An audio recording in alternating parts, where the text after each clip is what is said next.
Halo semua, Hai. Assalamualaikum warahmatullahi wabarakatuh. Kenalkan, saya Siti Rohman, RP23 2021-033. Perkenalkan, saya dari Hajar Aulia, NP23 2021-065. Pada hari ini, kita akan mengupas suatu topik di mana itu membahas mengenai melihat Indonesia lewat satu peta untuk menuju tata kelola yang lebih transparan. Nah, kita tuh sebagai mahasiswa geodesi kadang ngerasa kesulitan gak sih Iya, khususnya dalam hal untuk mencari data, mengumpulkan data geospasial. Dimana itu tuh biasanya untuk keperluan kuliah, untuk keperluan praktikum yang harus bikin suatu peta dan butuh data spasialnya. Nah, kadang kita tuh ngerasa kesulitan buat cari data itu, ya, data ini di mana ya, data ini di mana ya. Nah, ternyata saat ini Indonesia itu sudah melakukan upaya untuk membuat data geospasial itu setransparan mungkin. Nah, dengan dibuatnya suatu kebijakan yang dinamakan kebijakan satu peta, di mana nantinya semua data geospasial itu dimuat dalam satu infrastruktur yang sama. Oke, pada hari ini kita akan mengupas sedikit tentang kebijakan satu peta dan bagaimana infrastrukturnya untuk mendukung tata kelola yang lebih transparan. Oke, boleh nih dibahas dulu dari Ai. sebelum menjelaskan lebih lanjut mengenai One Map Policy ini, kita coba ke belakang ya, apa sih yang melatar belakangi One Map Policy ini hadir gitu. Nah, sebenarnya One Map Policy hadir tuh karena ada satu pertanyaan dari Bapak Presiden SBY, yaitu berapa sih luas hutan di Indonesia? Dari pertanyaan kecil itu bisa memantik suatu perubahan yang signifikan dan besar banget ya. Nah, dari pertanyaan itu kemudian pemerintah mencari informasi lebih lanjut mengenai berapa sih luas lahan hutan di Indonesia gitu kan. Ternyata ada perbedaan yang signifikan antara luas di Kementerian Lingkungan Hidup sama Kementerian Kehutanan. Nah, karena perbedaan signifikan itu, akhirnya Presiden SBY memandatkan untuk membuat suatu kebijakan. Nah, kebijakan ini dinamakan kebijakan satu peta. Oke, aku bakal bahas sedikit tentang kebijakan satu peta. Jadi, kebijakan satu peta itu adalah suatu kebijakan pemerintah dalam rangka untuk mewujudkan tata kelola yang lebih baik. Nah, caranya seperti apa? Yaitu sebenarnya itu tuh dibuat untuk mengurangi duplikasi pekerjaan yang sama gitu. Misalkan suatu kementerian membuat suatu proyek atau sedang mengerjakan suatu proyek dan di mana di dalamnya perlu dilakukan akuisisi untuk pemetaan A misalnya. Terus ternyata si pemetaan A ini tuh udah dilakukan oleh Kementerian B. Jadi sebenarnya kebijakan ini tuh untuk mengurangi duplikasi pekerjaan yang sama gitu. Karena sebetulnya kenapa harus dilakukan akuisisi lagi kalau misalkan datanya udah ada gitu, udah pernah dipetakan sebelumnya. Jadi pekerjaan yang seperti itu kan pasti mengeluarkan biaya yang lebih besar gitu, sedangkan data yang sama itu sudah ada dan bisa dimanfaatkan secara kolaboratif gitu sebetulnya. Jadi nantinya lintas sektor ini tuh bisa saling berkolaborasi, datanya bisa saling sinergitas, ada sinergitas antara lintas sektor tersebut. Jadi nantinya masing-masing sektor yang memproduksi data geospasial yang sama nantinya akan diintegrasikan dalam suatu infrastruktur yang sama. Nah, kalau tadi ditarik jauh ke belakang, latar belakangnya adalah karena keingintahuan Bapak Presiden SBY untuk mengetahui sebenarnya luas lahan hutan ya, Iya, berapa sih gitu. Nah, selain latar belakang itu, ternyata kebijakan satu peta ini juga dilatar belakangi oleh adanya era baru perkembangan dari yang namanya infrastruktur data spasial, di mana di negara lain, kalau kita berkaca keluar di mana di negara lain itu untuk mengembangkan atau untuk membuat data setransparan mungkin supaya bisa terjadi sinergitas, interoperabilitas data, itu dibuat suatu yang namanya infrastruktur data spasial atau geoportal. Nah, kalau di negara lain tuh kayak gitu, soal kebijakan satu peta. Oke banget. Nah, tadi kan sama Daniski udah dijelasin ya terkait One Map Policy ini atau kebijakan satu peta ini. Nah, kondisi before after kebijakan satu peta tuh seperti apa sih?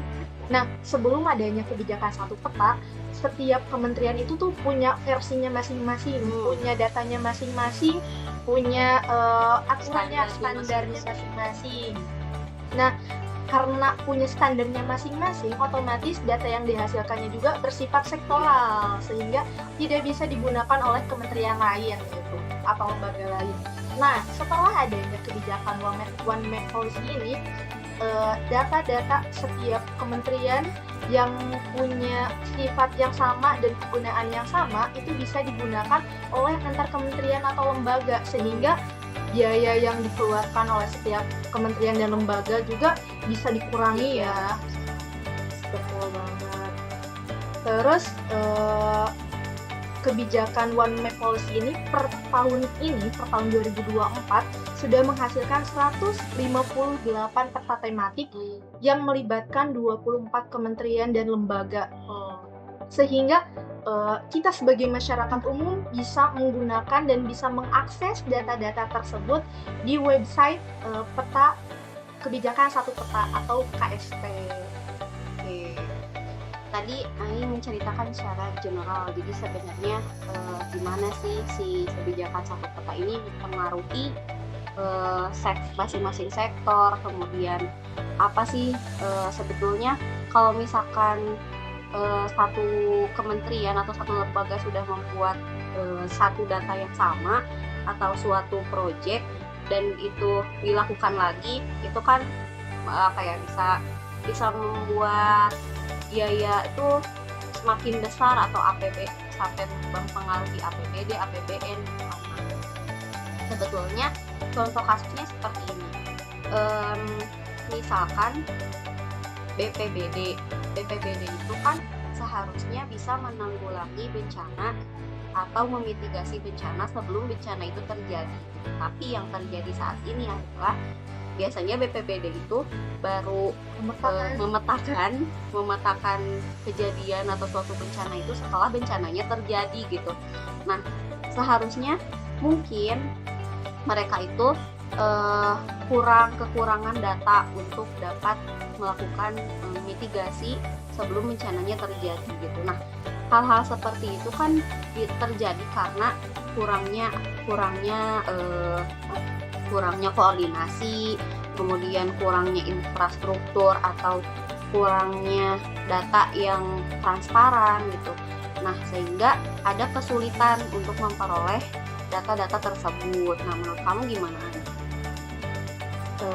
Menurut aku karena ada keterbatasan itu ya, nyambungnya nanti ke birokrasi antar kementerian atau lembaganya, karena BPBD ini pasti kesulitan akses datanya. Dengan adanya kebijakan ini, lembaga tersebut bisa mengakses data dari lembaga atau kementerian lain, sehingga bisa mempersingkat waktu untuk mendapatkan data, sehingga bisa membandingkan kondisi sebelum dan setelah kejadian bencana berlangsung.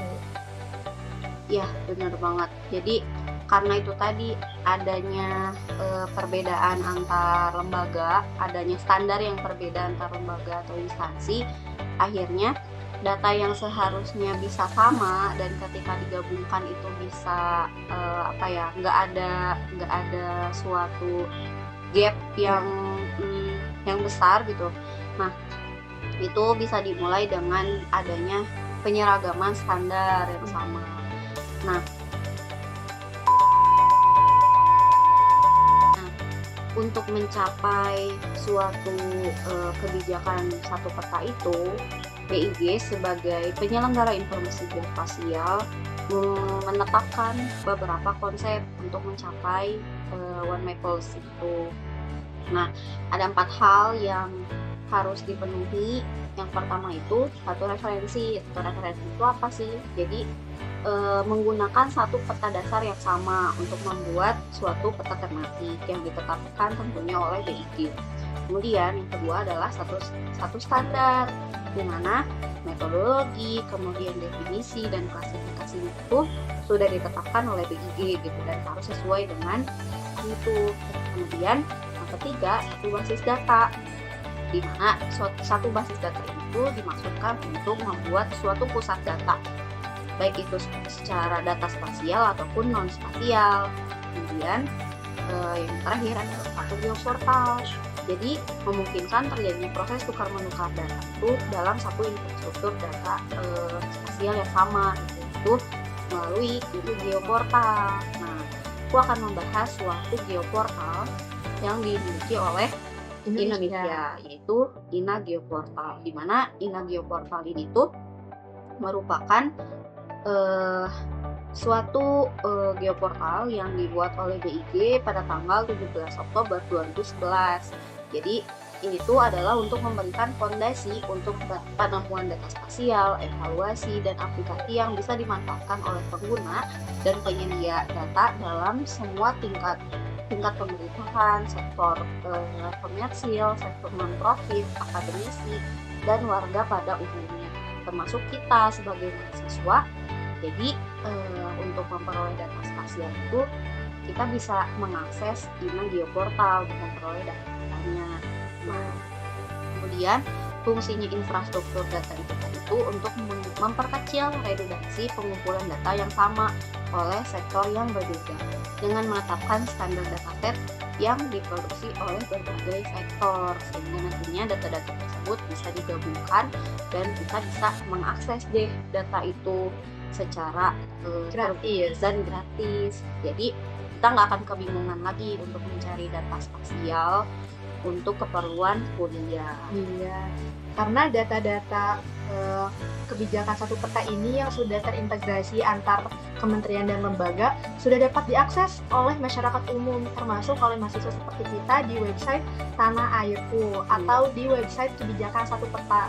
Di website itu teman-teman bisa mengakses berbagai macam data dari berbagai macam kementerian dan lembaga dalam satu website yang sama, sehingga tidak lagi terjadi kebingungan dan kerancuan data mana sih yang bisa dijadikan acuan gitu, karena data-data yang telah tersaji tersebut telah terintegrasi oleh Badan Informasi Geospasial itu sebagai badan penyelenggaranya ya.